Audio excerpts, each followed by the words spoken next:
Every day, we see the darker side of the world around us. We witness how people can hurt others in ways that are hard to understand. It's a sad part of life, but it's something we can't ignore. As someone who dives into the world of crime, I'm here to share the most shocking stories and try to understand what drives people to do such things. I'm Michael, and today, I've got another unreal true crime story for you.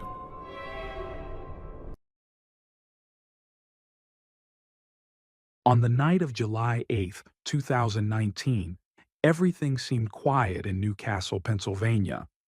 But inside a house in Union Township, something terrifying was happening. Two young brothers sat frozen in fear. Marky Mason, just 8 years old, and his younger brother had no idea that their lives were about to change forever.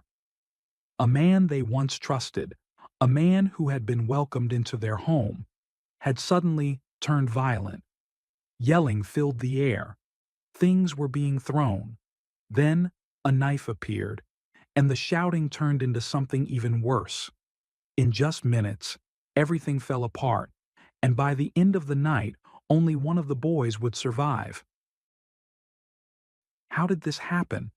Who was the man responsible? And could it have been prevented? This is the heartbreaking story of Marky Mason, a little boy whose tragic fate left a community searching for answers and justice.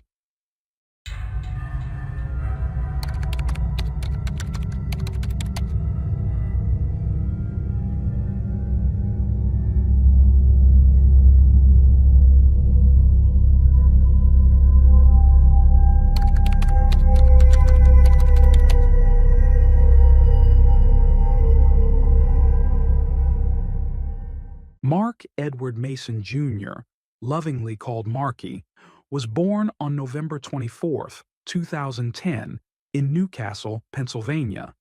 He was the eldest son of Maram and Mark Mason Sr. Maram's journey to the U.S. began years before Marky's birth. Originally from Syria, she moved to Newcastle in 1999, facing the daunting challenge of adjusting to a new country without knowing English. She spoke only Syrian Arabic and French, making daily life difficult. Enrolled in the Newcastle area school district as a young student, she found a guiding hand in a French teacher who helped her navigate her new surroundings. Over time, Maram became fluent in English and pursued a certification in phlebotomy at Beaver County Community College. After completing her studies, Maram worked at ARC Human Services in Beaver County, assisting individuals with developmental challenges. To make ends meet, she also took a waitressing job at Olive Garden and another local restaurant. During this time, she met Mark Mason Sr., and the two eventually married, welcoming two sons, Marky first, followed by his younger brother a year later. Despite their best efforts, the marriage didn't last. When they divorced, Maram was granted custody of the boys, but both parents remained committed to co-parenting equally. They ensured that Marky and his brother grew up in a stable and loving environment. Their childhood in Newcastle was filled with the joys of sibling bonds. Playful laughter, video game marathons, and the occasional argument over toys. Marky and his younger brother were inseparable, calling each other best friends. Marky loved riding his bike through the neighborhood, playing tag and watching cartoons. He had a deep passion for Legos, spending hours constructing elaborate designs. His love for adventure extended to the outdoors, where he enjoyed fishing trips with his father and exploring local parks. Weekends were special, as Marky and his mother would spend time cooking together, baking cookies, and preparing meals. He was also fascinated by superheroes, especially Spider-Man, and often imagined himself as a hero saving the day. This admiration for justice fueled his dream of one day becoming a SWAT team officer, a goal he eagerly shared with adults around him. Marky's intelligence was evident from an early age. At school, he excelled in math and art, displaying both an analytical mind and a creative spirit. His bright personality made him a natural at making friends, and teachers praised him for his kindness. Whether he was sharing snacks or comforting a lonely classmate, Marky always put others before himself. On the playground, he had a knack for organizing games so that everyone felt included, and if disagreements arose, he was often the one to mediate. It was clear that Marky had a promising future ahead. However, as time passed, his home life began to change in ways that sharply contrasted with the warmth he brought to school. The shift began when Maram entered a relationship with Keith Burley, a 43-year-old man who was serving time in prison. Their connection started through a website called writeaprisoner.com, a platform where inmates can create profiles and communicate with people on the outside through letters, emails, and phone calls. While some use these sites for support and companionship, others form deeper, even romantic relationships, just as Maram and Keith did. Keith's past was troubling. In 1999, at the age of 23, he was convicted of third-degree murder and burglary after shooting a Newcastle man in the back of the head. His sentence was 20 to 40 years in prison, a punishment that, given the severity of the crime, some might consider surprisingly lenient. While serving time in prison, Keith faced additional charges following two separate incidents in which he was accused of assaulting fellow inmates.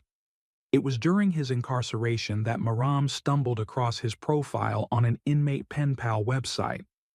Out of curiosity, or perhaps a need for connection, she decided to send him a message. What started as an exchange of letters quickly deepened into something far more serious. Over the course of several months, their correspondence grew into a bond that raised many eyebrows. Against all odds, Keith had served only the minimum 20 years of his 20 to 40-year sentence. In March 2019, he was released on parole. With his newfound freedom, Keith and Maram's relationship transitioned from written words to real life. Maram soon introduced him to her two sons, a decision that their biological father strongly opposed. However, despite his objections, Keith wasted no time inserting himself into the children's lives. At first, everything seemed fine. He presented himself as a changed man, someone who had left his past behind. Marky and his younger brother, ever trusting, accepted him with open arms, even calling him by his nickname, Bud. Yet, beneath the surface, Keith remained the same volatile man he had always been. People who knew him described him as unpredictable, manipulative, and capable of explosive anger. Those closest to him often feared what he might do when provoked. His relationship with Maram soon reflected this side of him. Arguments became more frequent, and physical altercations were not uncommon. Before long, his presence shattered the once loving dynamic that Maram and her sons had shared, turning their home into a place of fear rather than security. Then came the night of July 8, 2019, a night that would change everything. Maram had picked Keith up from a relative's house while her two boys dozed peacefully in the back seat of the family's car. Keith had planned to stay the night with them, as he often did. But tensions between the couple had been brewing for some time, and that evening they reached a breaking point. Needing to refuel, Maram pulled into a nearby gas station. She asked Keith if he could pump the gas for her. His response was immediate and furious. He flat out refused and snapped at her to do it herself. The argument escalated quickly. The topic shifted to Maram's missing phone, and frustration boiled over. Deciding she had had enough, Maram told Keith she was taking him back to where she picked him up. That's when Keith snapped. Enraged, he lunged at Maram, wrapping his left hand around her throat while his right fist pounded her face. A ring on his finger split the skin around her left eye, leaving a deep gash. Her cries of pain jolted the boys awake. As they opened their eyes, they saw their mother gasping for air, Keith's hand still around her neck. Terrified, they begged him to stop. Instead, he took his violence a step further, leaning in and biting Maram's cheek with brutal force. With blood trickling down her face, Maram fought through the pain and threw the car into drive. Her only thought was to get to safety. She sped toward the Newcastle Fire Department, desperate for help. The boys, sobbing in the back seat, clung to each other as their mother leaned on the car horn, trying to get the attention of anyone inside the fire station. But before anyone could intervene, Keith acted. He stormed out of the passenger seat, marched around the car, and yanked Maram from behind the wheel. Overpowering her with ease, he slammed her onto the pavement. Then, standing over her, he uttered 4 chilling words that would haunt her forever. "I'm kidnapping the children." Keith climbed into the driver's seat, slammed the door shut, and sped off, leaving Maram battered on the ground, screaming in agony as she watched her terrified sons pressed against the car windows, helpless prisoners in their own vehicle. Keith drove the boys to a house in Union Township, a place neither of them had ever been before. After pulling into the dark driveway, he shoved them roughly inside. As soon as they stepped into the unfamiliar home, his rage exploded again. He began throwing objects around the room, his screams reverberating through the house. Then, in a terrifying burst of violence, he grabbed both boys by the throat, one in each hand, choking them until their cries became gasps. When he finally released them, Marky and his brother sobbed, trembling in fear. But the nightmare was far from over. Keith left the room briefly, only to return with something far more terrifying: a gun. He raised it and pointed it directly at one of the boys' heads. Just as he was about to pull the trigger, he realized something. The magazine was missing. Frustrated, he stormed off in search of it, ordering 2 teenage boys who lived in the house to help him find the missing piece. While Keith and the teens searched, Marky and his brother were left upstairs in a bedroom with the older boys, who, shockingly, continued playing video games as if nothing was wrong. Moments later, Keith returned, but this time he wasn't holding the gun. Instead, a knife glinted in his grip. Before either child could process what was happening, Keith lunged at Marky. The attack was sudden and merciless. In a blind, frenzied rage, he drove the blade into the 8-year-old's small body over and over again. His younger brother screamed, begging Keith to stop, but his cries went unheard.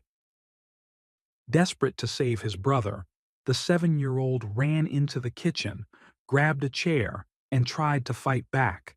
But he was no match for a grown man consumed by violence. Keith didn't stop until Marky had been stabbed 146 times. With each brutal strike, he shouted the same chilling word: "Die, die, die." The younger boy, horrified beyond comprehension, realized there was only one option left. He had to run. Terrified and desperate, Marky's younger brother managed to escape the house. He sprinted down the driveway, past the darkened streets, and down a hill toward the nearest fast food restaurant just a few blocks away. As he reached the drive-thru, he frantically waved his arms, trying to get the attention of anyone who could help. Customers waiting for their orders quickly exited their vehicles, rushing to the little boy's aid. Through tears and panic, he managed to tell the strangers what had happened just down the street, that his brother was in danger. Within moments, someone dialed 911. When police arrived at the residence, the horror inside was beyond anything they could have imagined. Marky's lifeless body lay in a pool of blood in the living room. The walls and floor were splattered with evidence of the brutality he had endured. Even seasoned investigators were left shaken by the sheer violence of the scene. But Keith was gone. Realizing that Marky's brother had escaped, Keith had fled into the night. Authorities immediately launched a multi-state manhunt.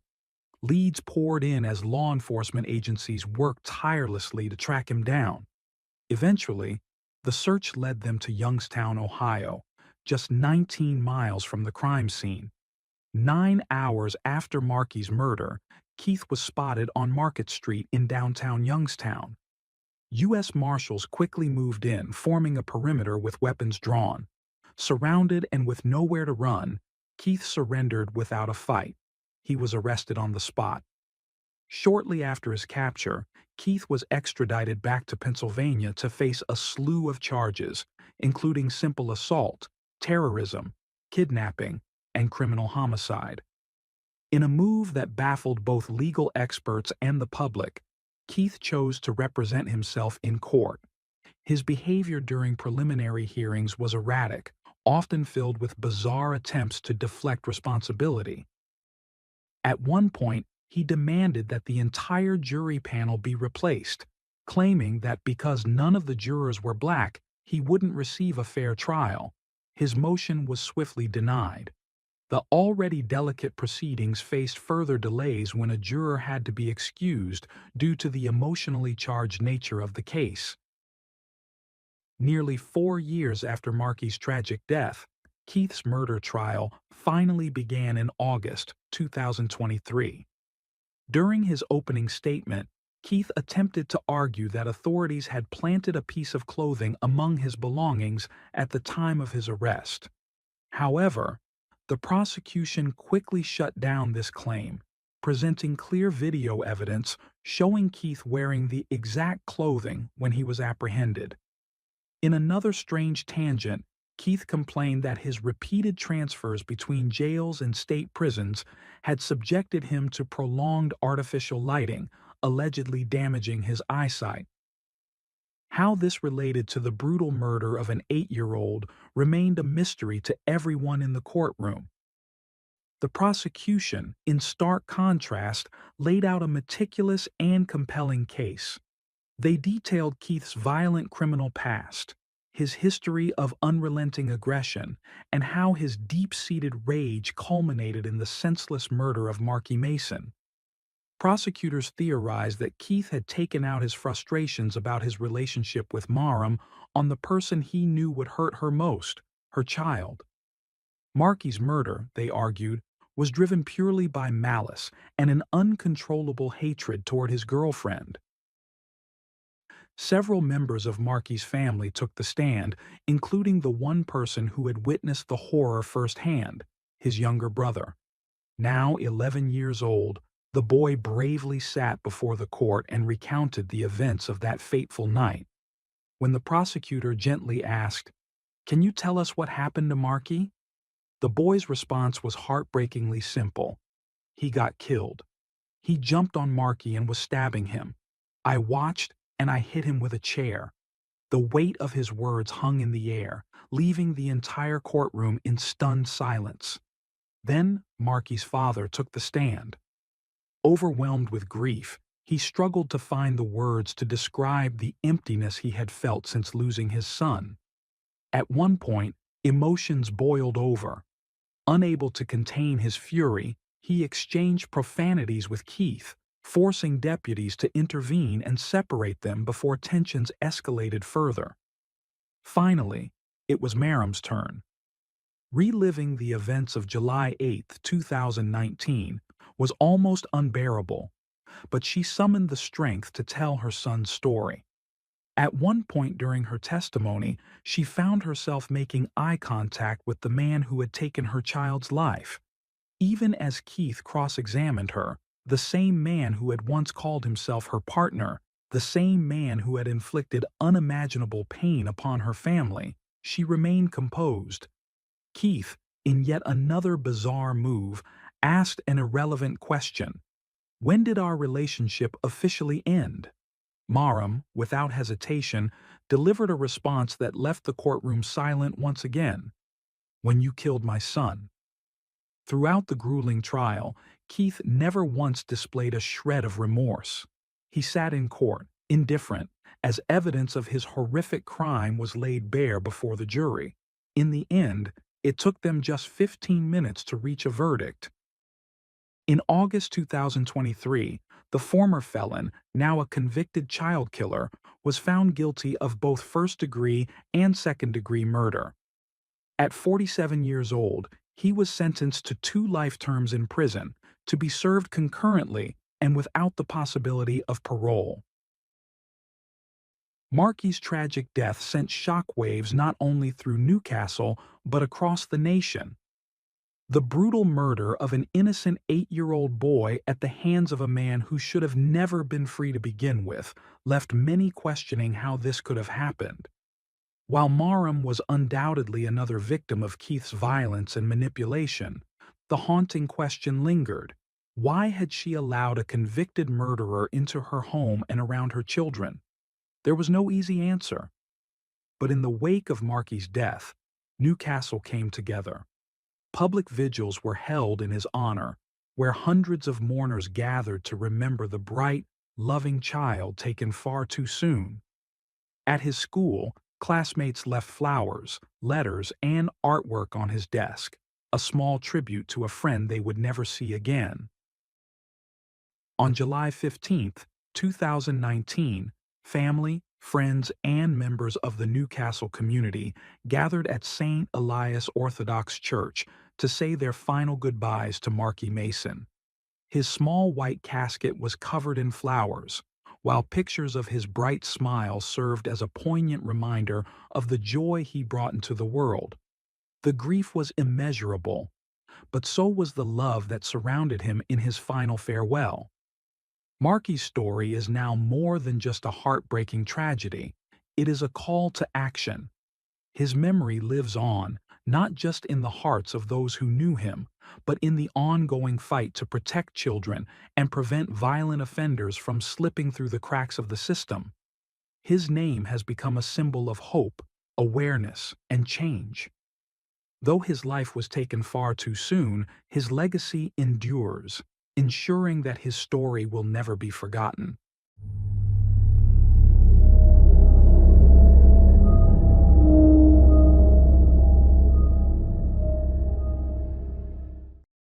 Thanks for tuning in to Unreal True Crime. If you're intrigued by mysteries from around the world, check out our new channel, Latin Crimes, where we dive into the gripping true crime stories of Latin America. Don't miss out. Subscribe now for more thrilling investigations.